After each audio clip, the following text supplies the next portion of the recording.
बरसर इख्तिदार जमात ने गुलबर्गा के railway station को हरा रंग किया गया था, उसको ये कहकर तब्दील कर दिया कि मुसलमानों का रंग है। मैं पूछना चाहता हूं, क्या नरेंद्र मोदी की सरकार तिरंगे के हरे रंग को निकाल देंगी? क्या हरा रंग मुसलमानों का है? क्या नरेंद्र मोदी की सरकार खरबूजे पर पाबंदी आयद कर देगी और देश की जनता से कहेगी कि नागपुर में आपके हेड ऑफिस में उगा हुआ सिर्फ संतरा खाया जाएगा? मैं बरसर इख्तिदार जमात से जानना चाहूंगा, क्या ये सच नहीं है, क्या ये सच नहीं है कि आप ही के आदादो शुमार 75वां NSSO का डेटा ये कहता है कि 25% मुस्लिम बच्चे पैसों की गुर्बत की वजह से तालीम से ड्रॉप आउट हो जाते हैं? क्या ये सच नहीं है कि 7 साल से ऊपर जो बच्चों का खवानगी का तनासुब है तमाम मज़ाहिब में सबसे कम मुसलमानों का है? क्या यह सच नहीं है कि ग्रॉस अटेंडेंस रेशियो तमाम मज़ाहिब का सबसे कम मुसलमानों का है? क्या यह सच नहीं है कि सबसे कम एनरोलमेंट जो होता है वो मुसलमानों का है? क्या यह सच नहीं है कि AISHE की रिपोर्ट ये कहती है कि हायर एजुकेशन में मुसलमान का तनासुब 5% से 4% पर आ चुका है? और ये सरकार इन तमाम आदादो शुमार को देखते हुए, इनके आदादो शुमार को सामने रखते हुए सदर जमहूरिया के खुतबे में लफ्ज अकलियत का, माइनॉरिटी का जिक्र भी नहीं किया गया, जो भारत की आबादी का 19% का हिस्सा है। ये इनकी मोहब्बत है अकलियतों से और मुसलमानों से। सर, क्या यह बात सच नहीं है कि आपने माइनॉरिटी के बजट को 40% कम कर दिया, स्कॉलरशिप के पैसों में 560 करोड़ रुपए कम कर दिए?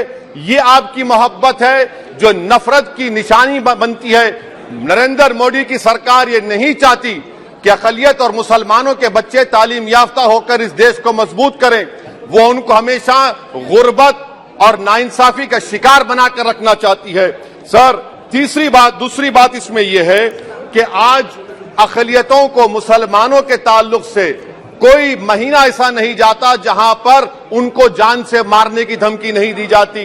बरसर इख्तिदार जमात की एक MP साहिबा ने कहा कि चाकुओं को सिर्फ तरकारी के लिए इस्तेमाल मत करो, गर्दनें काटने के लिए इस्तेमाल करो। बरसर इख्तिदार जमात के एक MP ने दिल्ली में कहा कि मुसलमानों का समाजी बायकॉट करो। बरसर इख्तिदार जमात ने गुलबर्गा के रेलवे स्टेशन को हरा रंग किया गया था, उसको ये कहकर तब्दील कर दिया कि मुसलमानों का रंग है। सर, मैं पूछना चाहता हूं, क्या नरेंद्र मोदी की सरकार तिरंगे के हरे रंग को निकाल देंगी? क्या हरा रंग मुसलमानों का है? क्या नरेंद्र मोदी की सरकार खरबूजे पर पाबंदी आयद कर देगी और देश की जनता से कहेगी कि नागपुर में आपके हेड ऑफिस में उगा हुआ सिर्फ संतरा खाया जाएगा? सर, नारी शक्ति की आप बात करते हैं तो बिल्किस बानो अगर मुसलमान नहीं होती तो बिल्किस बानो को इंसाफ मिल जाता। 20 साल से बिल्किस बानो लड़ रही है, मगर उसका नाम बिल्किस बानो है। आप इंसाफ नहीं करना चाहते बिल्किस बानो से। ये नारी शक्ति आपकी है। पसमानदा मुसलमान से आपकी मोहब्बत, दीजिए 1950 के प्रेसिडेंट ऑर्डर तरमीम करिए, दलित मुस्लिम का स्टेटस पसमानदा को दीजिए। आप नहीं देना चाहते। क्या मजहबी आजादी का उनको हक हासिल नहीं है? स्पीकर साहब, मैं मुसलमान हूं, मेरे बगैर ये मुल्क नामुकम्मिल है। मैं इस मुल्क का यरगमाल नहीं हूं, मैं इस मुल्क का कैदी नहीं हूं। मैं पूरे सिटीजनशिप की राइट को चाहता हूं और अभी चाहता हूं। कब आप बिहार के सुरजापुरी और कोल्हिया बादरी को कौमी OBC स्टेटस देंगे? स्पीकर साहब, दूसरी अहम बात मैं कहना चाह रहा हूं, चीन का जिक्र आपने किया। क्या प्रधानमंत्री अपनी जबान को जुम्बिश देंगे और चीन का नाम लेंगे? क्या आप चीन को डेमचौक और डेमसांग से उखाड़ कर फेंकेंगे? DGP कॉन्फ्रेंस में चेयरमैन साहब कहा गया कि 65 पेट्रोलिंग पॉइंट में से 26 पेट्रोलिंग पॉइंट पर भारत की फौज पेट्रोलिंग नहीं कर सकती है। चीन से आप डरते हैं। अरे, डिसएंगेजमेंट हुआ तो डी-एस्केलेशन कब होगा, डी इंडक्शन कब होगा? चीन से आप डरते हैं। 3 साल से चेयरमैन साहब 50,000 भारत की फौज हजारों फीट चोटियों पर बर्फ में खड़ी हुई है। देश के प्रधानमंत्री को क्या भारत की आवाम पर भरोसा नहीं है?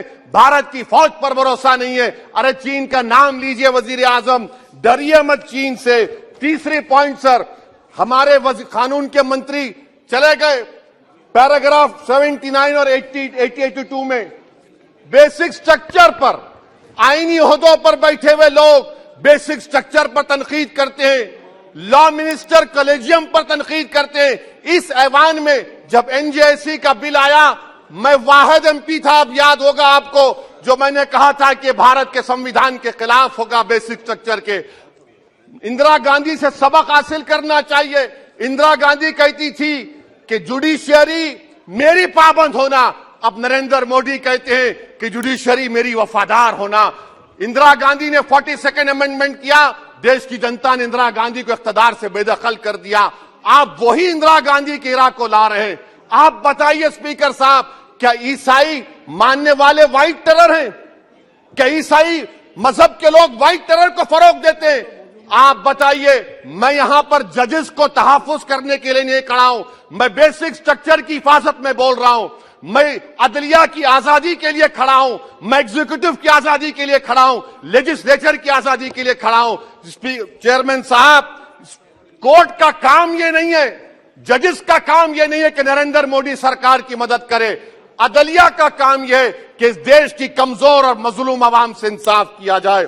चौथा पॉइंट स्पीकर साहब, यहां पर एक बड़े सरमाएदार का जिक्र किया गया है। क्या यह बात सच नहीं कि कांग्रेस और बीजेपी ने ओलिगार्क्स को पैदा किया? आप दोनों ने मिलकर ओलिगार्क्स को पैदा किया। आज इसी वजह से 60% मुल्क की दौलत 1% जनता के पास है। आप दोनों ने बैठकर मलाई खाई और गरीब और नौजवान पिस रहा है। अरे बताओ, ये जो 28 लोगों की लिस्ट है जो देश का पैसा खाकर भाग चुके हैं या बैठे हुए, उसमें कोई मुगलों का नाम है क्या? कोई मुगलों का नाम नहीं है, मगर आप उस पर कुछ नहीं बोलेंगे।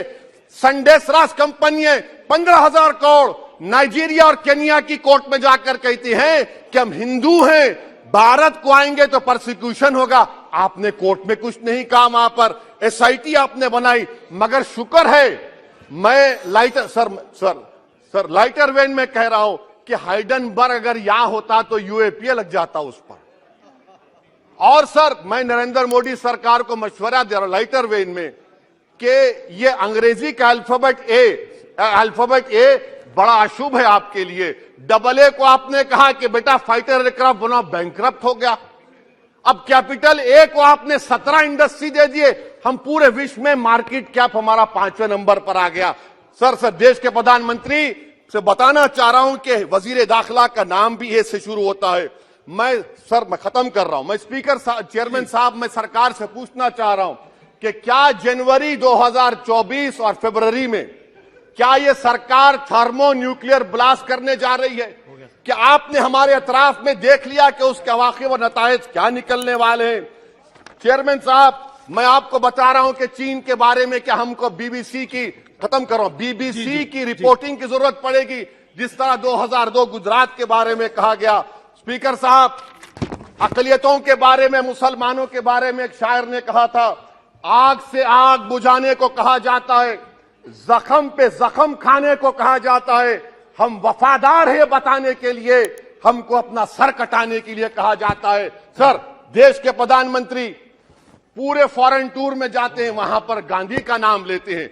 मुझे अप्रीहेंशन, खदशा इस बात का है कि इस देश में 2 बाबा कौम हो जाएंगे, एक सावरकर होगा और एक सौतेला बाबा कौम। कहीं आप महात्मा गांधी को ना बना दे तो सर मैं खत्म कर रहा हूं सर। इसीलिए मैं आपके जरिए से हुकूमत से मुतालबा करता हूं कि प्लेसेस ऑफ वर्शिप एक्ट को डिस्टर्ब ना किया जाए, मुसलमानों का अक़लियतों का बजट बढ़ाया जाए, बिल्किस बानो से इंसाफ करिए, चीन से मत डरिए प्रधानमंत्री, चीन को काट पर फेंकिए। शुक्रिया।